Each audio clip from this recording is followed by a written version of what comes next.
ফুল তোড়া নেবেন না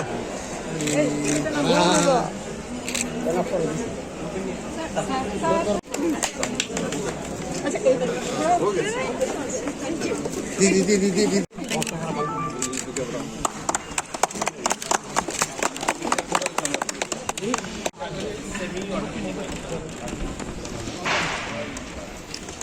হিন্দি ভাষা সমিতির একটা পার্লামেন্টারি টিম এসেছিল, তার মধ্যে কংগ্রেসের একজন রাজ্যসভার এমপি, আম আদমি পার্টির রাজ্যসভার এমপি, বিজেপি থেকে চেয়ারম্যান রীতা বহুগুণা যোশী, উনি আগে কংগ্রেসে ছিলেন, এইচ.এম. বহুগুণা, উনি সুপুত্রী মন্ত্রী ছিলেন, আর মনোজ তিওয়ারি এসেছেন। মনোজ বাবু তো নতুন এসছেন, ত্রিপুরাতে প্রথমবার এসছেন। रीताजी আমাকে কালকে বলছিলেন, বিপ্লব দা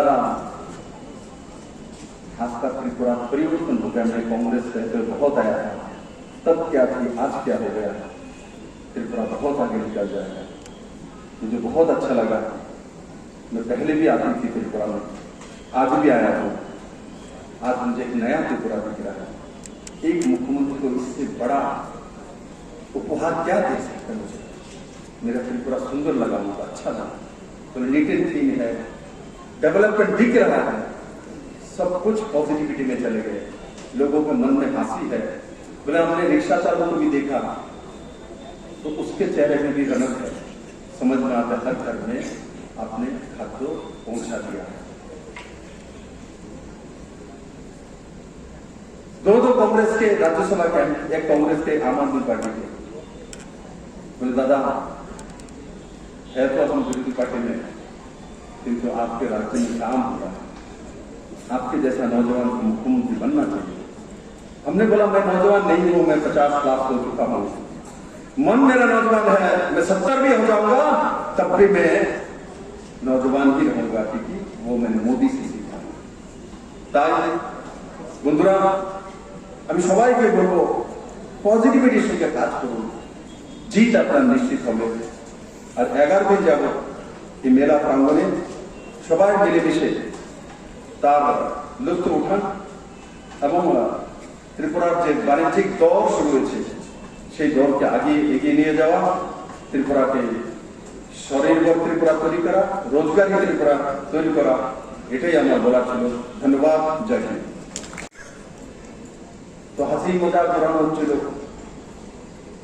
কেউ জলের মধ্যে কাগজের নৌকা ছেড়ে বিপ্লবদের ধজ্জে ওড়াচ্ছে, কিন্তু বিপ্লবদের 50 ব্যাগ সিমেন্ট এনে ছেড়েছে জলপথে, আপনারা পারেননি। 50 ব্যাগ সিমেন্ট এনেছে, কম দামে এনেছে, কম পয়সা লেগেছে, প্রমাণ করে দিয়েছে জলপথে যদি সিমেন্ট আনি বাংলাদেশের কাছ থেকে তো প্রতি ব্যাগে 50 টাকা কম হতে পারে। আর এখানে তো 10 টাকা কম দিলে করবে, যা ওই দোকান থেকে নিয়ে আসো, প্রমাণিত করে। ওই শিপিং মিনিস্টার এসেছিলেন, কেন্দ্রীয় মন্ত্রী সর্বানন্দ সোনোয়ালজি, উনি গোমতীতে ড্রেজিং করার জন্য সোনামারা থেকে উদয়পুর পর্যন্ত 24 কোটি 57 লক্ষ টাকা স্যাংশন করে দিয়েছেন, মানে প্রায় 25 কোটি টাকা। আর ড্রেজিং কেন করবে? ড্রেজিং কেন করবো? নাব্যতা বাড়ানোর জন্য, মানে সোনামারা থেকে উদয়পুর পর্যন্ত 10টি জেটি হবে, জলপথে সামগ্রী আসবে, তো 10টা আলাদা আলাদা জায়গাতে জিনিসপত্র উঠানামা করবে গোমতী নদী দিয়ে। কাকরামনে হয়তো থাকবে, উদয়পুরে থাকবে, মহারানীতে থাকবে, মেলা করে থাকবে, সোনামুড়াতে থাকবে, এমন করে 10টি জেটি নির্মাণ হবে। কল্পনা করেছে মানুষ? উদয়পুর মহারানী মানুষ চিন্তা করতে পারে যেখানে সিমেন্ট নিয়ে বাস আসবে, গম নিয়ে বাংলাদেশে যাবে, উদয়পুর রেল স্টেশন থেকে পয়সা স্যাংশন হয়ে গেছে, ড্রেজিং শুরু হয়ে যাবে। উদয়পুর থেকে কুমিল্লা পর্যন্ত বাই রোড খুলে দেওয়া হবে, কারণ কি বাংলাদেশ গম নিয়ে যায় এখন ত্রিপুরা দিয়ে, বাংলাদেশ গম নিয়ে যায় এখন ত্রিপুরা দিয়ে। জিরানিয়া রেলওয়ে স্টেশনে আসে। আমি সেদিন বলে দিয়েছি গম বিলিটের জিরানিয়া রেলওয়ে স্টেশনে আনার দরকার নেই, গম উদয়পুর রেলওয়ে স্টেশনে নিয়ে আসো, জিরানিয়াতে চিপস পাথর আনো আর ওখান দিয়ে গম নিয়ে যাও, আর ওখান দিয়ে সিধা ট্রাক উঠবে আর সেই রোডে কুমিল্লা হয়ে বাংলাদেশে পৌঁছে যাবে ঢাকা পর্যন্ত। আজকে সেই বিষয়টা কাজ করছে, আধুনিকত ব্যবস্থার সঙ্গে জড়েছে। তাই আজকের এই 7 তারিখ থেকে যেখানে বাণিজ্য মেলা অনুষ্ঠিত হবে, সেখানে 249টি স্টল রয়েছে। বাংলাদেশ থেকে এসছে, অন্যান্য রাজ্য থেকে একটু এসছে। আমি আশা করি আশপাশের লোক ত্রিপুরা রাজ্যের বিভিন্ন প্রান্ত থেকে এখানে আসবেন এবং এই 11 দিন ত্রিপুরার বাণিজ্যের অগ্রগতি কি হয়েছে সে অনুধাবন করবেন এবং স্বরাজগারী মানসিকতা, এন্টারপ্রেনারশিপ ডেভেলপ করবেন, আত্মনির্ভর ত্রিপুরা, স্বনির্ভর ব্যক্তিত্ব, স্বাভিমানী মানসিকতা, এই শব্দগুলোর সঙ্গে জোড়া। আর মানুষ জীবনে পারে না এমন কোনো বিষয় না, আপনার মধ্যে বিশ্বাস থাকতে হয়, লগন থাকতে হয়, তবে আপনি সবকিছু পারেন। যদি আপনার মধ্যে সঠিক বিশ্বাস না থাকে, লগন না থাকে, তো আপনি কোনো জায়গায় সাকসেস হতে পারবেন না। না রাজনীতিতে হতে পারবেন, না চাকরি বাকরিতে হতে পারবেন, না বাণিজ্যতে হতে পারবেন, কোনো জায়গাতে পারবেন না। তার জন্য এক দৃঢ় মানসিকতা, সকারাত্মক সোচ, পজিটিভিটি, দুনিয়ার সবকিছু আপনার কাছে আসতে পারে। নরেন্দ্র মোদীও গরিব ঘরের ছেলে, প্রধানমন্ত্রী হয়েছে, আমিও গরিব ঘরের ছেলে, মুখ্যমন্ত্রী হয়েছি। অমিত ভাই শাহজিও ছোট্টখাটো একটা বিজনেস করতেন, কোঅপারেটিভের সদস্য ছিলেন। উনি আজকে কোঅপারেটিভ দপ্তরের মন্ত্রী হয়ে গেছেন, হোম মিনিস্টার হয়ে গেছেন। এই ভারতে ভাই, এখানে সাধারণ মানুষই রাজ করতে পারে। পরিবারবাদ ছিল লম্বা সময়, পরিবারবাদকে আজ মানুষ অস্বীকার করে। মানুষ পরিবারবাদের ভারত আর কোন জায়গায় মানতে রাখে। আজকে ভারতের মানুষ বিপ্লবদের মতো মানুষ চায়, গরিব করে গ্রামের ছেলে চায়। আমি মুখ্যমন্ত্রী বলে আমার ছেলে মুখ্যমন্ত্রী হবে, এই জায়গায় ভারত আর নেই। ভারত অনেক এগিয়ে চলে গেছে। তাই ত্রিপুরা এক নতুন রূপ, নতুন মানসিকতা নিয়ে নিয়েছে, এক নতুন দিশা নিয়ে নিয়েছে। কোথায় আছে কে জানে? এত শিল্পায়ন করেছে, এখন দেখাই গেল। পুরনো টিআইডিসি চেয়ারম্যান ও তো কেস মামলায় আছে এখন। মাঝে মাঝে বলে চার্জশিট তো দেন, দিয়ে দেবো চার্জশিট, তখন টের পাবেন না। বিপ্লবদের যা করে তার শেষ পর্যন্ত করে, এটাই নিয়ম। যে কোনো কাজে হাত দিয়েছি অন্তিম পর্যন্ত যাব, নাও হতে পারে, কিন্তু প্রচেষ্টা সর্বোপরি করব। তখন স্যাটিসফ্যাকশন থাকে, চেষ্টা তো সব করে দিয়েছি, তারপর আপনি কি হয়েছে। যদি পুরোটা না করি তো মনের মধ্যে দুঃখ থাকবে, হয়তো মাননীয় প্রধানমন্ত্রীর কাছে গিয়ে এই কাজটা হয়ে যেত, বা কেন্দ্রীয় মন্ত্রীর কাছে গেলে হয়ে যেত।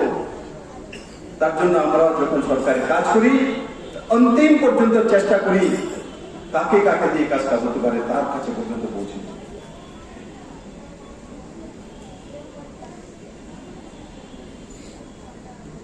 আজকে গোমতী নদী দিয়ে ড্রেজিং হয়, বাংলাদেশের সরঞ্জাম আসবে। আর যে গম বলছিলাম আগে, সবসময় বেনাপোল দিয়ে বাংলাদেশে যেত, কিন্তু বেনাপোলে কি হয়, এখানে ব্যবসায়ীরা জানে ওখানে 7 দিন 10 দিন ওয়েটিং করতে হয়, ডেমেরেজ দিতে হয়। সেই কারণে এখান থেকে দূর হয়, তারপরও ডেমেরেজ দিতে হয় না, সিধা ট্রেন থেকে নেমে বাংলাদেশে চলে যায়। তার জন্য বিজনেসম্যানরা এখন ত্রিপুরাকে চুজ করছে যে ত্রিপুরা দিয়ে বাংলাদেশের বিজনেস হবে, বেনাপোল দিয়ে হবে না। কারণ কি, ওখানে হাত্তা ওঠানোর জন্য ও সরকার করে বসে আছে। এখানে হাত্তা ওঠানোর জন্য বিপ্লবের বসে অনেক কিছু চল পরিবর্তন হয়েছে। চাঁদা কালচার থেকে মানুষ মুক্তি পেয়েছে। আজকে যদি এখানে কার্যক্রম হতো, সরকারি কার্যক্রম হলো, 7 দিন আগে থেকে বাড়ি বাড়ি চাঁদা তুলতো।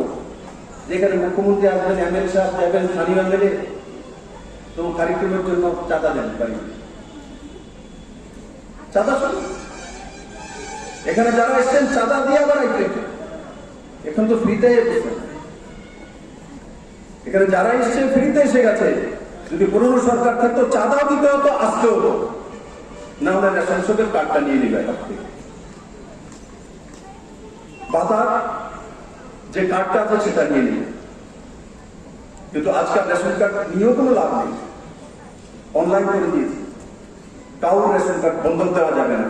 জোন থেকে নিয়ে মন্ত্রিসত্ব থেকে নিয়ে সমস্ত কিছু এই সরকার নির্মাণ করতে চলছে।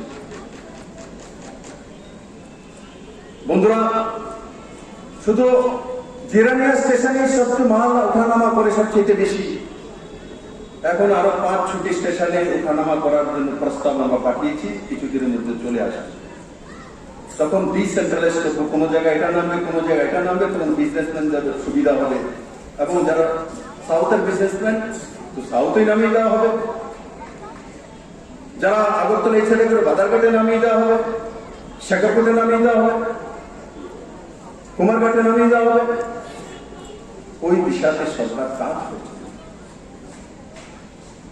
বন্ধু, ইন্ডাস্ট্রি তখনই হয় যখন ইনফ্রাস্ট্রাকচার ডেভেলপমেন্ট হয়। ইন্ডাস্ট্রি তখনই লাগাবে বাজার থাকতে হবে, বাজারে পৌঁছানোর জন্য রাস্তা থাকতে হবে, ও সে রাস্তা সহজতর ব্যবস্থা হবে। আজকে ন্যাশনাল হাইওয়ে হোক, রেল ব্যবস্থা হোক, এয়ার কানেক্টিভিটি হোক, আর ওয়াটার কানেক্টিভিটি, এই সবগুলো ত্রিপুরা সরকার প্রায় তৈরি করে নিয়েছে। ন্যাশনাল হাইওয়ে জাল মিশিয়ে দেওয়া হয়েছে। 6.5 ঘন্টা চোরাবাড়ি থেকে আগরতলা আসতে হয়। অল্টারনেটিভ ন্যাশনাল হাইওয়ে তৈরি হওয়ার পর 2.5 থেকে 3 ঘন্টার মধ্যে পৌঁছে যাবে। একবার চিন্তা করে দেখুন, কোন বিজনেসম্যান যখন পাথর নিয়ে আসে 6 ঘন্টা, যখন আসে 6.5 ঘন্টা পৌঁছে, তো কতটা ডিজেল লাগে, কতটা রোড যেতে হয়। আর ওখান যখন রোডটা হয়ে যাবে 45 কিলোমিটার কমে যাবে। আবার সিধা রোড যতটা সম্ভব যে রোডটাকে সোজা করা হচ্ছে, তার মানে গিয়ার চেঞ্জ কম হবে। সম গিয়ারে যখন চলে গাড়ি, ডিজেল কম লাগবে, পেট্রোল কম লাগবে। বাবু, শুধু ইন্ডাস্ট্রি লাগালে ডেভেলপমেন্ট হয়ে যাবে তেমন না। ইন্ডাস্ট্রি লাগানোর জন্য তার কাঁচামাল আনার সঠিক ব্যবস্থা, কাঁচামাল আনার পর প্রোডাকশন করার পর তাকে বাজারজাত করার সঠিক ব্যবস্থা, ট্যাক্সের সঠিক ব্যবস্থা, জিএসটি সঠিক ব্যবস্থা, ইন্সপেক্টর রাজকে খতম করা, আর তার সঙ্গে সঙ্গে সরলীকরণ করা, ব্যবস্থাকে সরলীকরণ করা। সরকার সেই কাজগুলি করেছে। আজকে রাবার সেক্টর হোক, চা সেক্টর হোক, ব্যাম্বু সেক্টর হোক, আগরবাতি সেক্টর হোক, এই সবগুলো ত্রিপুরাতে ডেভেলপ হয়েছে, সবগুলো অগ্রগতি হয়েছে। রেশন কার্ড বন্ধক দিত মানুষ, কারণ কি বিপিএল কার্ড আর অন্তোদয় কার্ড বন্ধক দিয়ে টাকা আনত। কারণ 2 টাকা চাউল নিতেও নিয়ে 30 টাকা বিক্রি করবে। আজকের দিনে কেউ কার্ড বন্ধক দিতে পারে না, রেশন কার্ড। কারণ কি, 1 কার্ড 1 নেশন। দ্বিতীয়ত, অনলাইন করে দেওয়া হয়েছে। এক ব্যক্তির রেশন অন্য ব্যক্তি কিনতে পারবে না। কারণ কি, তার রেটিনা, তার ফিঙ্গারপ্রিন্ট, তার আধার কার্ড ম্যাচ করবে না। তার জন্য বন্ধকের ব্যবসায়ী বন্ধ হয়ে যায়।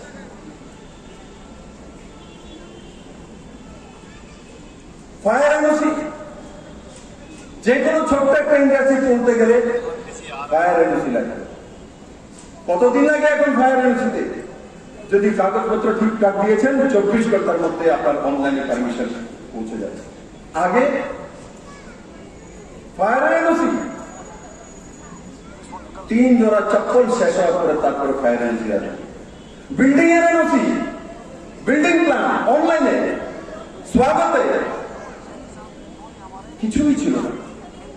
যখন হয়ে যান মানুষ ভাবে যদি আপনি আপ হয়ে গেছেন, আপনি আপ কোনো কিছু হয় না। পরিশ্রম করতে হয়, মেহনত করতে হয়, লগন থাকতে হয়, বিশ্বাস থাকতে হয়। আর সবচেয়ে বড় বিষয় জুনুন থাকতে হয়। মাননীয় প্রধানমন্ত্রীকে দেখুন না, কালকে গিয়ে মেট্রো রেলে বসে গেছে ছোট ছোট বাচ্চাদের সাথে। প্রতিদিন নতুন কোনো না কোনো কিছু নতুনত্বের জীবনকে এগিয়ে নিয়ে যান। আর পুরোনো জামানাতে ওই 4 খান চেহারা, বিদেশি চেহারা নিয়ে রাজনীতি করতেন। মাঝখানে আমি দেখেছি আমাদের রাষ্ট্রীয় চিন্তা ভাবনা, আমি ভেবেছিলাম ওরা বুঝে এসে গেছে, বিবেকানন্দ নিয়ে গেছে, গান্ধীজির জন্মজয়ন্তী পালন করছে। ওই দিন দেখছি আবার ঘুরে ফিরে ওই 4 বিদেশি চেহারাতে চলে এসছে। মানে যেখান থেকে শুরু ওখান থেকেই আবার বসে গেছে। যতই চেষ্টা করবেন দুইরাসের আবার সেই জায়গা। তার মানে ডেভেলপমেন্ট, মহিলা সশক্তিকরণ, নজওয়ানদের রোজগার, শিল্পায়ন, এই শব্দগুলো তাদের সঙ্গে মানায় না, খাপ খায়। আজকের সরকার কাজ করে। আর এই মেলার থিমও মহিলা সশক্তিকরণের দিকে, মহিলাদের ক্ষমতায়ন।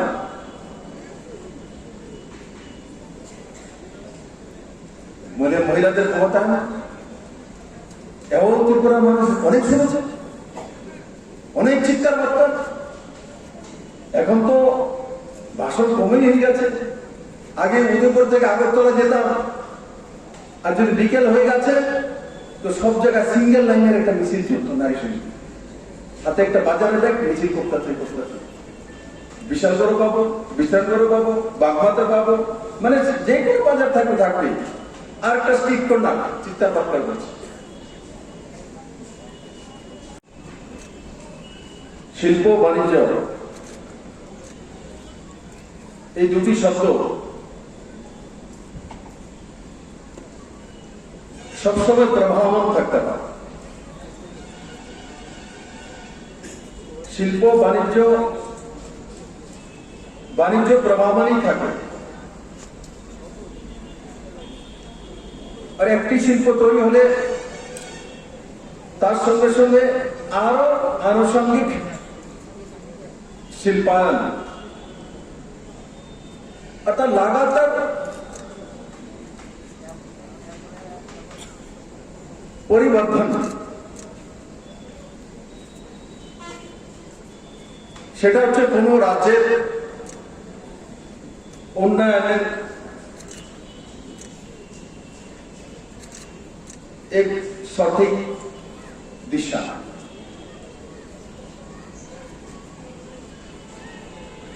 বন্ধু, নতুন সরকার আসার পর 2018 থেকে আমরা দেখেছি এর সময় ত্রিপুরাতে যে এক্সপোর্ট করে পয়সা আসতো বাণিজ্যিক লেনদেনের মাধ্যমে, সেটা 27 লক্ষের কাছাকাছি। আজকের দিনে সেটা 134 কোটি টাকার উপরে। বাংলাদেশের সঙ্গে বাণিজ্য 300-350 কোটি টাকার হতো, এখন সেটা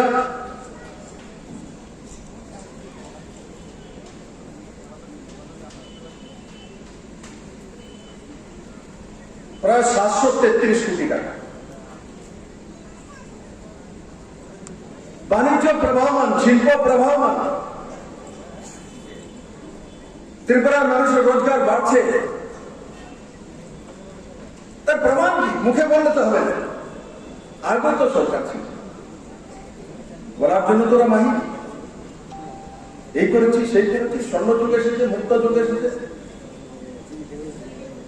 কোনটা ধরেনি। স্বর্ণ মুক্তা মানিক্য সব তো চলে গেছে এখন। মানিক তো বিরোধী দলের নেতা হয়ে গেছে। স্বর্ণ কার কার ঘরে আছে এরাই জানে। আজকে সরকার বলতে পারে এই সরকার ঘরে ঘরে রোজগার দেওয়ার ব্যবস্থা করেছে। আর আজকের যে থিম রাখা হয়েছে, আগামীকাল international women's day,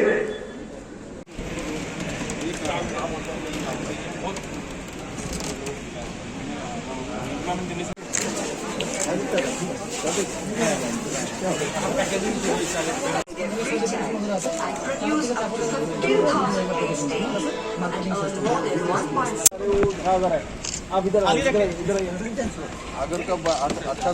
Subscribe to Tripura Info and press the bell icon so that you never miss any latest updates and news on Tripura.